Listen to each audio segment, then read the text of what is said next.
Good evening అందరికీ నమస్కారం. Welcome to big news. ఈరోజు మన ముందున్న గెస్ట్ రోహిత్ నారా, ప్రతినిధి 2. సార్ అలా చూస్తున్నారు మీరు కానీ ఎంతసేపు చెప్తారా? రేరు కదా అడగాల్సింది. ఓకే, మీరు జర్నలిస్ట్ కదా. సారీ సార్, మిమ్మల్ని క్వశ్చన్ చేయాలి. సారీ. ఎలా అని ముందుకు ఇలా వంగి చెప్పాలా? హాయ్, అందరికీ నమస్కారం. ఇవాళ మన గెస్ట్ మూర్తి గారు. సో ఆయన్ని అడిగి తెలుసుకుందాం ప్రతినిధి 2 సినిమా గురించి. మూర్తి గారు, మీరు జర్నలిస్ట్.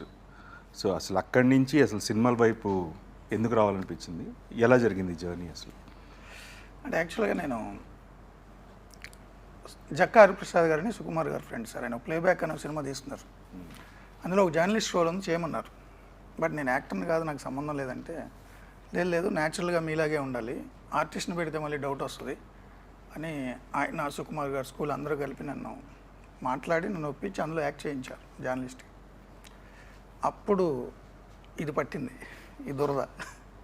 యాక్టింగ్ నుంచి డైరెక్ట్గా సినిమా తీసేయడానికి అలా అలవాటయ్యి అన్ని 24 క్రాఫ్ట్స్ అవన్నీ అబ్జర్వ్ చేసిన తర్వాత సో జర్నలిస్ట్ని హీరోగా పెట్టి సినిమా తీయాలనిపించింది. ఒకరోజు మీ పుట్టినరోజు నాడు 2 ఏళ్ల క్రితం కలిసాం మిమ్మల్ని. మీ సినిమాలు చాలా చూశాను నేను. నాకు మీ సినిమాలు ఇష్టం. మీ స్క్రిప్ట్ సెలెక్షన్ కానీ, మీ సెటిల్డ్ పర్ఫార్మెన్స్ కానీ, వాయిస్ కానీ. సో మీతో నేను ఒక 1-2 అవర్స్ మాట్లాడుకున్నాం మనం ఆ రోజు. అప్పుడు నాకు అనిపించింది, మిమ్మల్ని అబ్జర్వ్ చేశాను. అంటే యాక్చువల్లీ ఇలా కూర్చున్నా, మీరు అటు కూర్చున్నారు, వెనక వర్షం, మబ్బులు, మేఘాలు, ఉరుములు సిలౌట్లో కనిపిస్తున్నారు, గొంతు మాత్రం వినిపిస్తుంది ఒక బేస్ వాయిస్తో. అది కూడా చాలా సీరియస్ సబ్జెక్ట్ ఏదో చెప్తున్నారు మీరు ఆ రోజు నాకు. సో అనిపించింది, జర్నలిస్ట్ని హీరోగా పెట్టి సినిమా తీస్తే correct personality, correct voice, impact ఎక్కువ ఉంటుంది, జనాలకు రీచ్ అవుతుంది ఈ వాయిస్తో అనిపించి ఆ రోజు మీతో అన్నాను నేను, సార్ మిమ్మల్ని పెట్టి సినిమా తీస్తాను. మీరు చాలా సరదాగా అనుకుని వదిలేశారు. అంటే సినిమా తీస్తారంటే సరే ఎప్పుడో తీస్తారేమో అనుకున్నాను. 1 ఇయర్లో బౌండ్ స్క్రిప్ట్ తీసుకొస్తారనుకున్నాను. సో మీకు అది నచ్చి నన్ను డైరెక్ట్ చేయమండం, నమ్మడం నిజంగా థ్యాంక్స్ సార్. నా డ్రీమ్ 25th బిగ్ స్క్రీన్ మీద చూస్తున్నా. అంటే ఫస్ట్ టైం డైరెక్టర్కి, అసలు సినిమాతో ఎక్స్పీరియన్స్ లేనివాడికి కథ చెప్పిన తర్వాత మీరు నన్ను నమ్మి ఇంత పెద్ద ప్రాజెక్ట్ ఓకే చేశారంటే, కంబ్యాక్ మూవీ, నిజంగా చాలా థ్యాంక్స్. లేదండి, అంటే మీరు the way you wrote the script కానీ, ఎలా తీద్దాం అనుకుంటున్నారని చూపించిన విధానం కానీ, so I thought will do justice. And నేను చూసినప్పుడు I felt very happy that అంటే మీరు రాసిన కథ మీరే, I think you'll do better justice అనే ఫీలింగ్ ఉండేది. And you have done justice to this film. Thank you, నన్ను నమ్మినందుకు థ్యాంక్స్ సార్. మూర్తి గారు, మీరు ఫస్ట్ లుక్ రిలీజ్ చేసినప్పుడు Jan 25th అని వేశారు. మీరే కావాలని డిలే చేసి కరెక్ట్గా ఎలక్షన్స్ ముందు హైప్ కోసం అని చెప్పి డేట్ మార్చారని అందరూ అనుకుంటున్నారు. అలా అనుకుంటే బాగుంటుంది సార్. అదే అనుకుంటే నిజంగా చాలా బాగుంటుంది. నేను January 25 డేట్ వేసినప్పుడు నాకు తెలియలేదు ఇంత లోతు ఉంటుంది. సో మీ బర్త్డే కాబట్టి అకేషనల్గా ఫస్ట్ లుక్ పోస్టర్ రిలీజ్ చేసి ఆ డేట్ వేసాము. ప్లాన్ పర్ఫెక్ట్గానే వెళ్ళింది. కాకపోతే కాల్ షీట్స్ కాంబినేషన్ మీకు తెలుసు కదా, జిషు సేన్గుప్తా, సచిన్ కేడేకర్, వాళ్ళ కాంబినేషన్ సీన్స్. అండ్ మీరు కూడా సుందరకాండ్ అనౌన్స్ చేశారు ప్రాజెక్ట్. నేను టైటిల్ చెప్పేచ్చు కదా. సో మీరు ఆబిజీలో ఉన్నారు. కొన్ని డేట్స్, హీరో కాంబినేషన్ డేట్స్ వల్ల డిలే అయింది. సో సీజీ, మ్యూజిక్, సో ఇవన్నీ కొంచెం టెక్నికల్గా ఇతరత్ర అనే కారణాల వల్ల డిలే అయింది. బట్ మీరు అన్నట్టు ఉద్దేశపూర్వకంగా, మూర్తి తెలివిగా కావాలని April 25కి తెచ్చాడు, January 25 అయిపోయినా అనుకుంటే ఐఎమ్ హ్యాపీ. అలా నమ్మండి అందరూ ప్లీజ్. అసలు ఈ సినిమాకి ప్రతినిధి 2 అనే టైటిల్ ఎందుకు పెట్టాలనుకున్నారు? ఇంకేదే అంటే టైటిల్ ఒకటి, ప్లస్ అసలు ఈ జానరే తీయాల్సిన అవసరం ఏంటి? ఇంకే జానర్ అయినా తీసుకుండొచ్చు కదా. అంటే నేను 30 years నేను జర్నలిజంలో ఉన్నాను సార్. సో జర్నలిజం ద్వారా, సర్వీస్ త్రూ జర్నలిజం, అంటే సొసైటీకి జర్నలిజం ద్వారా కూడా ఏదైనా చేయొచ్చు అనే నాకున్న ఎక్స్పీరియన్స్లు, ఇతరుల నుంచి నేను చూసినవి. సో సమాజంలో జర్నలిస్ట్ రోల్ ఎంత కీలకమైన రోలు అనే దాని స్టోరీ తీసుకున్నాను కాబట్టి ఖచ్చితంగా జర్నలిస్ట్ అనగానే పాలిటిక్స్ చుట్టుపక్కల ఉండి తీరుతాయి. సో మామూలు cultural reporter, film reporter, sports reporter, specialisation reporter అయితే ఓకే, ఆ ఫీల్డ్స్ ఉంటాయి. బట్ జనరల్గా ఉండే జర్నలిస్ట్కి చుట్టూ ఉండేది రాజకీయాలే కాబట్టి స్క్రిప్ట్ అలా ఉంది, పొలిటికల్ థ్రిల్లర్. సో అనుకోకుండా ప్రతినిధి వన్లో కూడా జర్నలిస్టే, అనుకోకుండా ప్రతినిధి వన్లో సీఎంని క్వశ్చన్ చేస్తాడు జర్నలిస్ట్. అంటే సీఎం కిడ్నాప్ చేసి సొసైటీని క్వశ్చన్ చేస్తాడు, సిస్టమ్ని క్వశ్చన్ చేస్తాడు. సో ఆ ఎలిమెంట్స్ అన్నీ అనుకోకుండానే వచ్చాయి.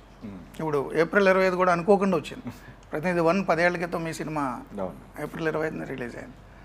సో వేరే టైటిల్ అనుకున్నప్పుడు స్క్రిప్ట్లో మీరు కూడా ఇన్వాల్వ్ అయ్యారు. 2-3 మంత్స్ మనం కంటిన్యూస్ డిస్కస్ చేసాం, నేరుగా వచ్చి కూర్చుని లేదా ఫోన్లో వాట్సాప్. సో అప్పుడు మీ నుంచి కూడా వచ్చిన థాట్ ఇది. ఎందుకంటే అన్ని ఎలిమెంట్స్ ఉన్నాయి కదా, కొత్త టైటిల్ పెడితే మళ్ళీ దాన్ని రిజిస్టర్ చేయడానికి దాని టేక్ ఆఫ్కి టైం పడుతుంది, సేమ్ జానర్ అని ఎస్టాబ్లిష్ అవుతుందని అన్నారు. కాబట్టి ప్రతినిధి 1 ప్రతినిధి 2 తీసుకున్నాం అంతే.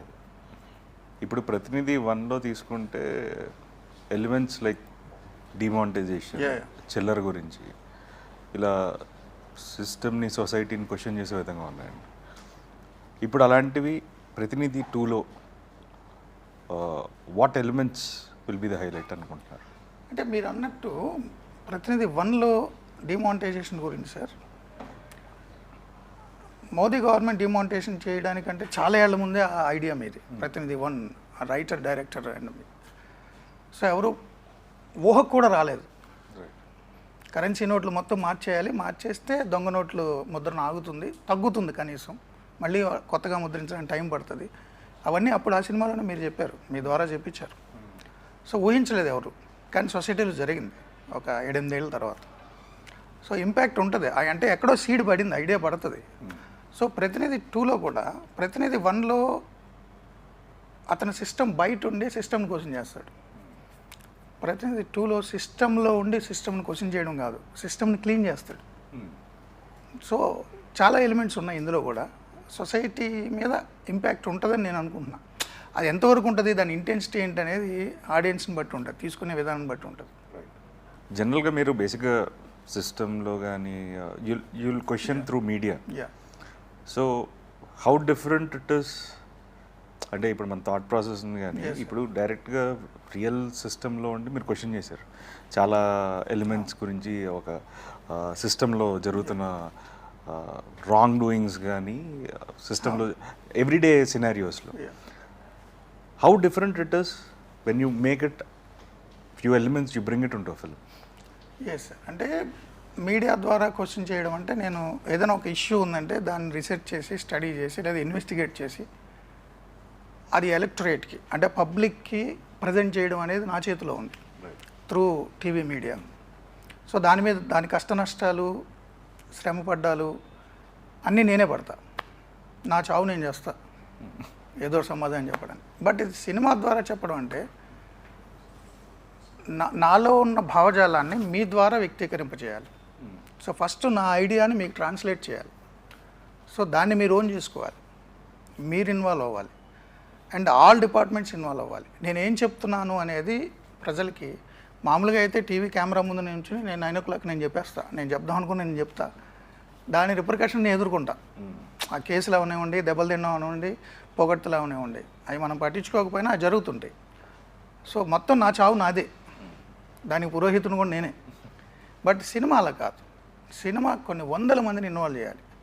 ఐడియా మాత్రం నాది, దాన్ని ప్రజెంట్ చేసేది మీరు, అదర్ ఆర్టిస్టులు. దాన్ని అంత అందంగా చూపించేది డిఓపి నాని లాంటి వాళ్ళు. దానికి బ్యాక్గ్రౌండ్ మొత్తం అంతా కూడా ఆర్ట్. సో మ్యూజిక్, ఇప్పుడు మామూలుగా టీవీలో నేను చెప్పేటప్పుడు నాకేం బ్యాక్గ్రౌండ్ బీజిఎం ఉండదు, నా వాయిసే. బట్ సినిమాకి ఒక బీజిఎం ఉండాలి, దానికి సాంగ్స్ ఉండాలి.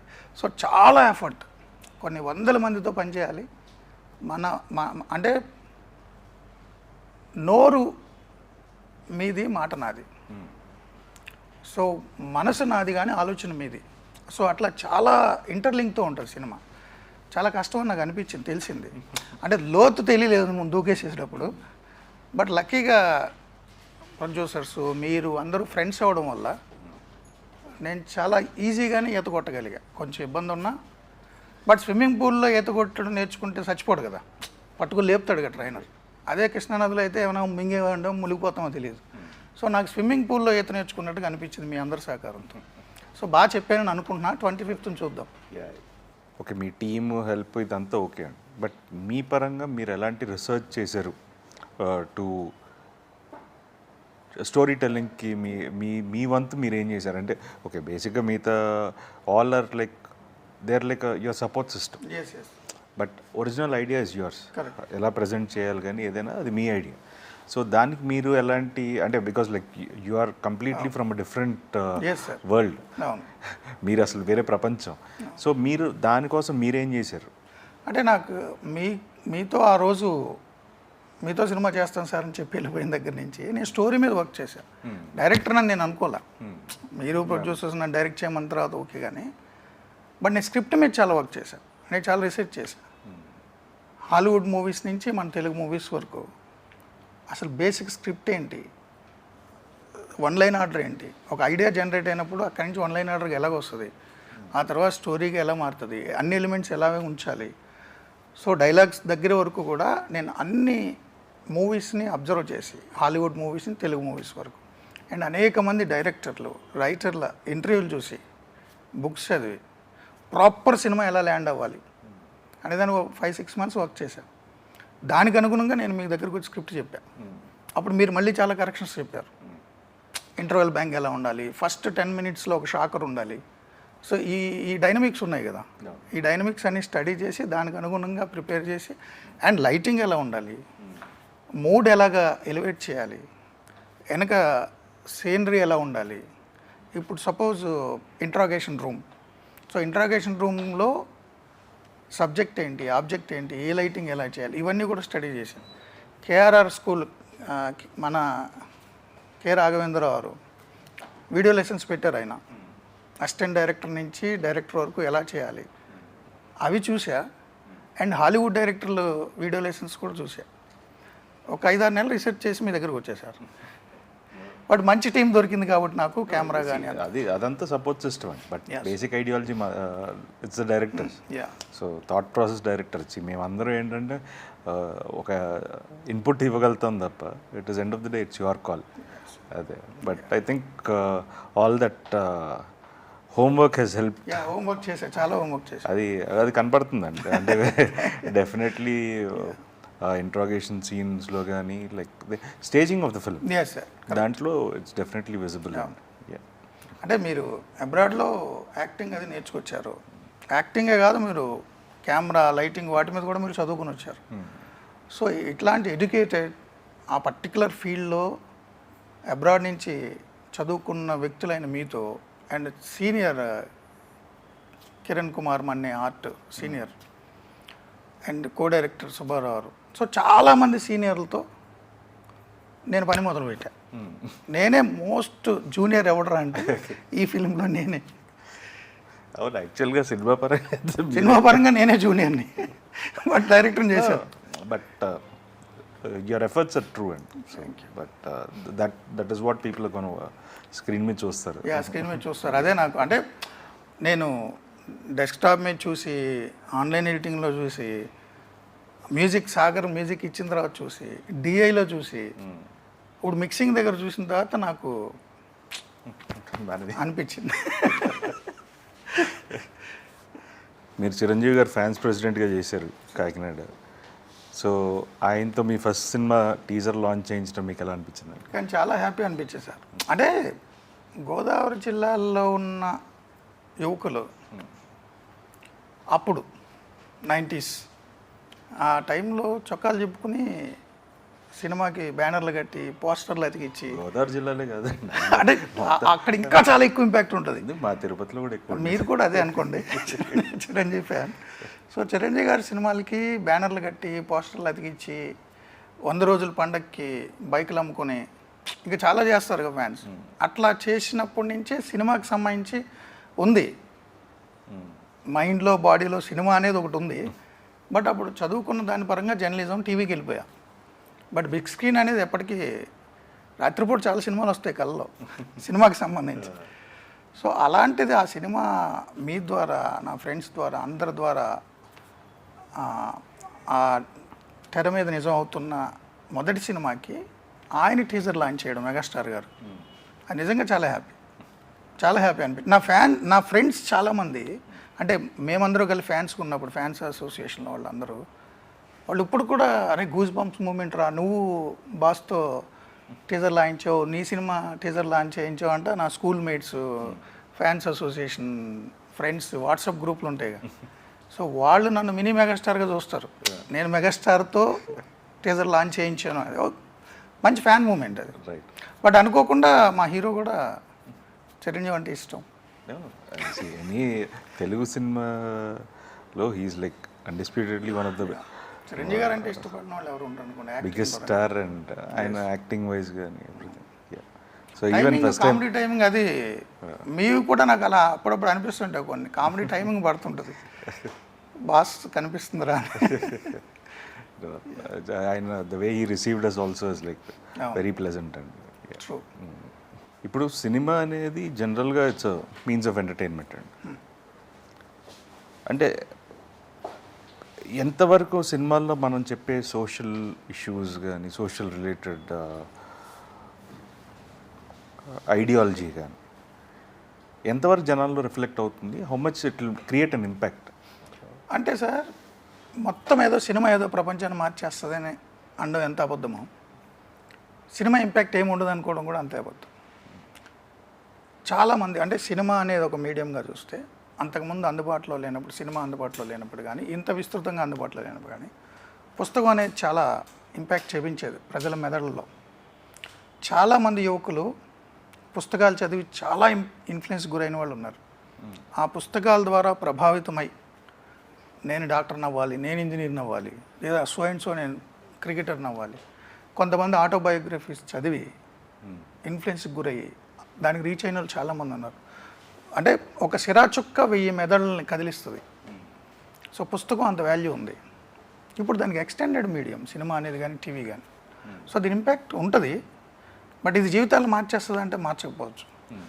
బట్ సినిమాయే జీవితంగా మారిపోయిన వాళ్ళు చాలామంది ఉన్నారు. సినిమాలు చూసి పెద్ద పెద్ద కెరీర్లు వదిలేసుకుని అమెరికాలో కెరీర్లు వచ్చేసి ఇక డైరెక్టర్లు ఉన్నారు, ఎంతమంది లేరు. వాళ్ళ నరనరాల్లో సినిమా ఉంది. సో సొసైటీలో ఇంపాక్ట్ అంటారా, కొంతవరకు ఉండొచ్చు. అంటే కొన్ని సినిమాలు చూసి ఆదర్శ వివాహాలు చేసిన వాళ్ళు నాకు చాలామంది తెలుసు. సినిమాలు చూసి ఆదర్శ వివాహాలు చేసుకున్నారు, కులాంతర వివాహాలు చేసుకున్న వాళ్ళు ఉన్నారు. సినిమాలు చూసి చాలామంది కళాకారులుగా మారిన వాళ్ళు ఉన్నారు. బట్ మనం ఇచ్చే మెసేజ్ ఓరియంటెడ్ పని కట్టుకుని మెసేజ్ ఇస్తానరా అంటే ఎక్కదు. అండర్ కరెంట్గా కనుక మెసేజ్ ఉంటే వాళ్ళు ఒక వయసులో ఉంటే దాని ఇంపాక్ట్ ఉంటుంది. వయసు అయిపోయిన వాళ్ళు ఇప్పుడు సినిమా చూసి నేను కొత్తగా ఏదో అవుతాను, నేను భగత్ సింగ్ని అవుతాను అంటే అవడు కదా.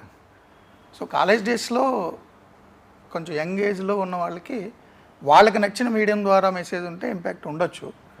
ప్రపంచాన్ని మార్చేయకపోవచ్చు కానీ కొంతమంది మీదనే ఇన్ఫ్లుయెన్స్ చూపించవచ్చు. రైట్. అంటే చిరంజీవి గారి సినిమాలు చూసే కదా మన సినిమాకి వచ్చాం. లేదంటే నా ఉద్యోగం బాగానే ఉంది, నా లక్షల జీతం, వ్యవస్థ అంతా బాగానే ఉంది. బట్ ఆ ఇంపాక్ట్ ఉంది ఎప్పటి నుంచో. సినిమా అనేది ఒక ఇంపాక్ట్ మనుషుల మీద ఉంటుంది. అదే లేదు, మన ఎలాంటి ఎలిమెంట్స్ చెప్పినా సరే we need to package it correct for the audience to enjoy. Yes correct. So that is more important. అంటే వాళ్ళ ఇంటలెక్ట్ వాళ్ళు ఏ ప్లేన్లో ఉన్నారనే దాన్ని బట్టి దాని ఇంపాక్ట్ ఉండొచ్చు. సినిమా బాగు చేసేస్తుందో లేదో నాకు తెలియదు కానీ చెడగొడుతుందా అంటే కొంతమందిని చెడగొట్టచ్చు.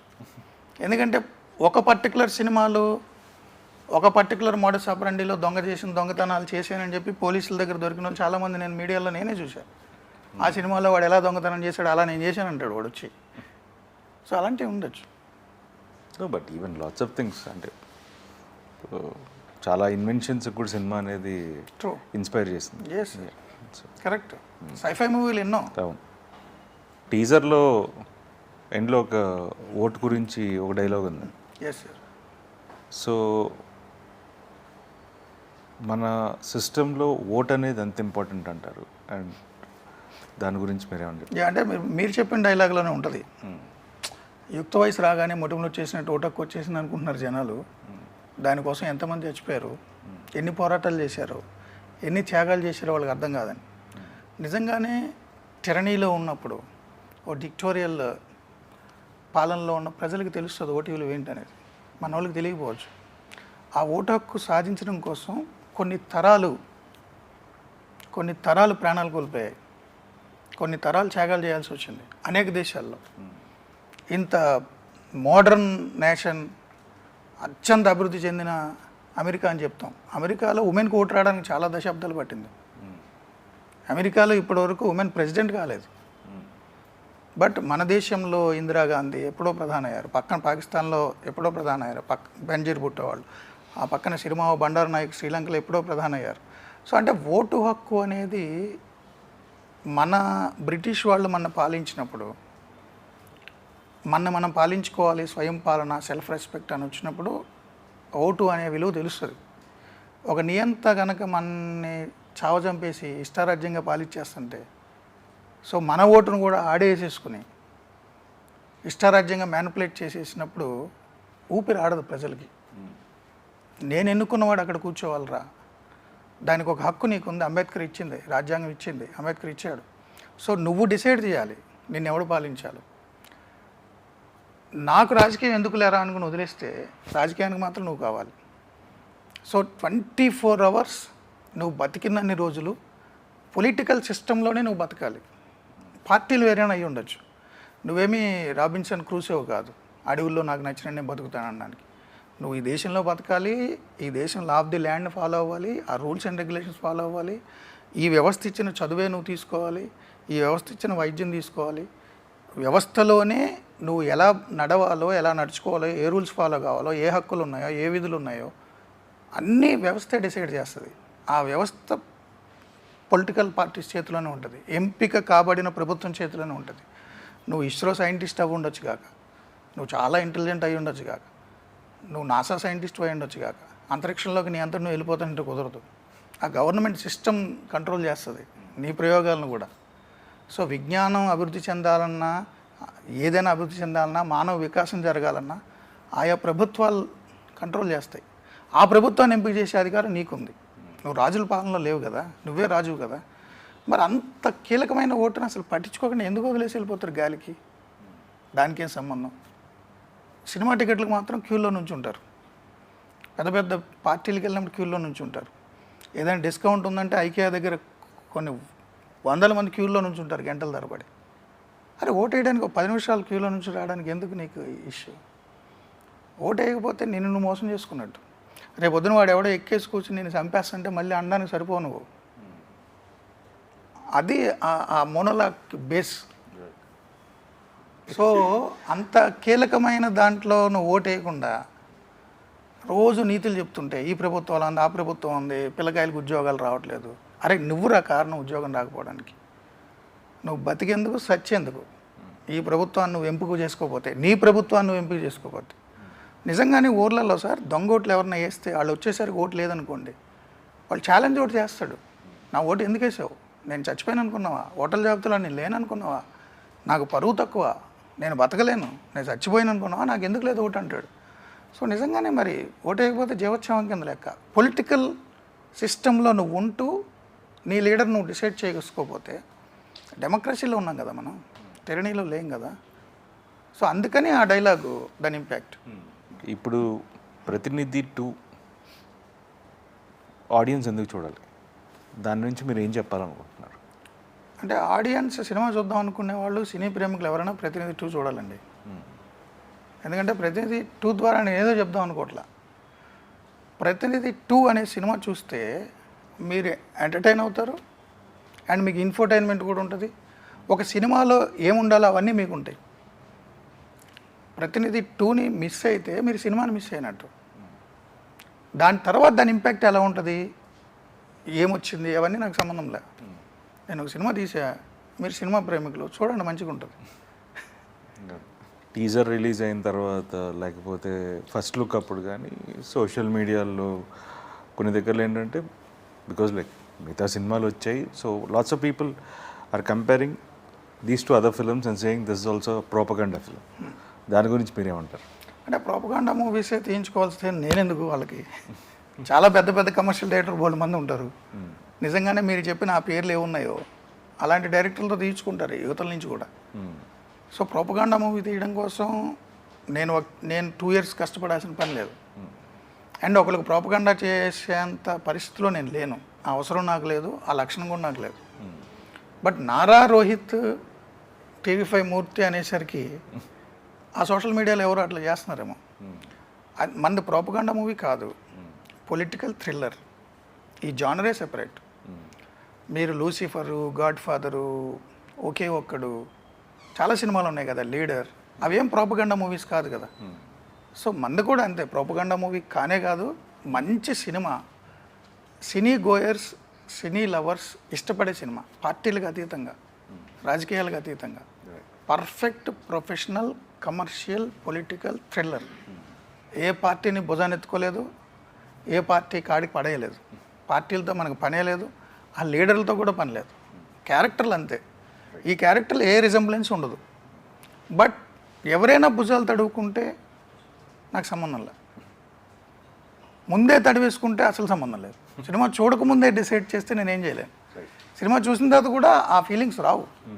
మంచి సినిమా తీసేయడానికి ఉంటారు అంతే. ఇప్పుడు ప్రతినిధి 2 తీస్తారు, ఫ్యూచర్లో మీరు చేసే సినిమాలు కూడా ఇదే జానర్ మీద మీ ప్రొఫెషన్కి సంబంధించి ఉంటాయా, లేకపోతే చిరంజీవి గారి ఫ్యాన్ లాగా వేరే మల్టిపుల్ జానర్స్ ఏమైనా ట్రై చేస్తారు కమర్షియల్ సినిమాలు? అంటే సార్, ఆ వర్షం కురిసిన రాత్రి మీ పుట్టినరోజు నాడు ఆ సిలౌట్ షాట్లో మీరు మాట్లాడిన కంటెంట్ సీరియస్ కంటెంట్. మీ ఆ సిలౌట్లో ఆ ఉరుములు మెరుపుల మధ్యలో సొసైటీ గురించి మీరు మాట్లాడారు. అప్పుడు నాకు వచ్చిన స్పార్క్లో మీ ప్రతినిధి అయ్యి చూసా. నాలో నేనే నా సోలో లాంటి సినిమాకి సంబంధించిన టాపిక్ మాట్లాడితే అప్పుడే నేను పాటలు తీసేవాడిని, లవ్ సాంగ్. లేదు, ఇప్పుడు సుందరకాండ వచ్చింది మీది, ఆ డైలాగ్ అద్భుతంగా ఉంది. మణిరత్నం గీతాంజలి, సిద్ధు బొమ్మరిల్లు, ఏం మాయ చేసావే, గౌతమ్, ఇవన్నీ గురించి చెప్పారు కదా, పవన్ కళ్యాణ్ గారు ఖుషి. సో ఈ టీజర్ నేను అప్పుడు చూసుంటే నేను కూడా లవ్ సినిమాకి వచ్చేవాడిని, ఈ జానర్కి. సో పర్టికులర్గా జర్నలిజం పొలిటికల్ తీయాలని ఏం లేదు, అన్ని జానర్లు ఉంటాయి. చిరంజీవి గారి ఫ్యాన్ కాబట్టి ఆ comedy timing, love, dance numbers అన్నీ ఉండే జానర్లు తీస్తే, ఒకే జానర్ తీస్తే అది సినిమా నాకు అనిపించింది. ఎప్పుడు ఒకే జానర్ ఫిక్స్ అవ్వకూడదు. బట్ ఆ వర్షం కురిసిన రాత్రి మీరు మాట్లాడిన టాపిక్ కాబట్టి ఇది పొలిటికల్గా థ్రిల్లర్గా వచ్చింది. సుందరకాండ చూసిన తర్వాత నా ఒపీనియన్ మారి మీ మీద కూడా, మీతో కూడా నేను లవ్ సినిమా తీస్తానేమో. ఓకే మూర్తి గారు, 25th రిలీజ్ అవుతుంది. సో మీరు ఆడియన్స్కి ఏం చెప్పాలనుకుంటున్నారు? 25th చూసింటే ఆడియన్స్ నాకేం చెప్తారని ఎదురు చూస్తున్నా. నేను చెప్పాల్సిన సినిమాలో చెప్పేశా, సో ఆడియన్స్ చూసి చెప్తారని చూస్తున్నా. సో లెట్స్ సీ 25th ఎలా ఉండబోతుందో. అండ్ థ్యాంక్ యూ మూర్తి గారు. And thank you. చూస్తూనే ఉండండి సార్. నేను అదే అలవాటు పడ్డ ప్రాణం కదా, కంక్లూజన్ నేను నన్ను చెప్పనే ఉంది సార్. సార్ కానీ సార్ కంక్లూజన్ చెప్పే ముందు ఒక క్వశ్చన్ అడగాలి, మళ్ళీ నాలో జర్నలిస్ట్ వచ్చేసాడు కాబట్టి. సరే, ప్రతినిధి 2 చేశారు, నన్ను అడిగారు మీరు ఆ జానర్, ఈ జానరే చేస్తారు, ఇంకే జానర్ చేయరా అని. ఈ సినిమాలో కూడా మీరు ఇష్టపడే లవ్ సాంగ్ పెట్టాను కదా సార్. నేను పెట్టారు, నేను ఇష్టపడేది కాదండి, కథ అదే అంటే మీరు సోలో లాంటి జానర్ ఎంతో కొంత నేను పెట్టాను. మీ సుందరకాండ అంత కాకపోవచ్చు. ఏంటి సుందరకాండ అసలు ఎట్లా ఈ సబ్జెక్టు? నాకైతే చాలా బాగుంది అది teaser. It's new age love story అండి. ఒక మంచి కాన్సెప్ట్ తీసుకున్నాం. So Venkatesh Nimalpudi is a director and it's gonna be మంచి ఫ్యామిలీ. నాకు అనిపించింది వెంకీది చాలా బాగా రాశాడు. ఒక మంచి ఫ్యామిలీ ఎంటర్టైనింగ్ ఫిలిం అవుతుంది అది. సో అంటే రోహిత్ గారికి ఒక ఫిమేల్ ఫ్యాన్ బేస్ ఉంది, మీ సోలో బాను అవన్నీ చూసిన. సో వాళ్ళు సాటిస్ఫై అవుతారు మళ్ళీ సుందరకాండ్ ద్వారా. హోప్ సో అండి. ఐ థింక్ అంటే but it will definitely be a very good family entertainment. మీ బేస్ ఏదైతే ఉందో వాళ్ళు నన్ను తిట్టుకోకూడదని నేను ఆ ఎలిమెంట్ కూడా టచ్ చేశాను. నా బేస్ అదేం లేదండి. I try different genre. చాలా చేశారు మీరు, అసురా చేశారు, ప్రతినిధి చేశారు. సో ఇప్పుడు నెక్స్ట్ కూడా అంతే అండి. ఆఫ్టర్ సుందరకాండ ఇంకో ఫిలిం ఒకటి పీరియడ్ డ్రామా చేస్తున్నాం వర్ధన్ అనే డైరెక్టర్తో. సో ఈవెన్ దట్ అది స్టార్ట్ అవుతుంది. So it's like multiple genres అండి. ఒక పర్టికులర్ ఈ జానర్ అనేది అయితే ఏం ఫిక్స్ అవ్వలేదండి. కథ బాగుంటే చేస్తాను. అంటే మీకున్న టైటిలే అది కదా, స్క్రిప్ట్ మాస్టర్ అని. మంచి స్క్రిప్ట్లు సెలెక్ట్ చేసుకుంటారని. గాడ్స్ గ్రేస్ మంచి స్క్రిప్ట్స్ వచ్చాయి. సార్ మీ జర్నీ గ్యాప్ లేకుండా 2 ఏళ్ళు అనుకున్నారు, కరోనా వచ్చింది కాబట్టి ఎక్స్టెండ్ అయింది అన్నారు. గ్యాప్ లేకుండా కంటిన్యూస్ సంవత్సరానికి 2-3 సినిమాలు వస్తాయని అనుకున్నాను, ఎందుకంటే మీ లైన్ అప్ అలా ఉన్నాయి. 2 ఫిల్మ్స్ అయితే కన్ఫర్మ్ అండి, అంటే ఇక్కడి నుంచే, but want give quality films అండి. గ్రేట్. సో ఏదో చేసే అంతకుముందు మధ్యలో I was not satisfied with what I did. So ఈసారి నుంచి కొంచెం ఒళ్ళు దగ్గర పెట్టుకొని మంచి కథలు ఎంచుకుంటున్నాను. Yes sir, thank you so much. Thank you so much. So చూడండి ప్రతినిధి 2. Thank you.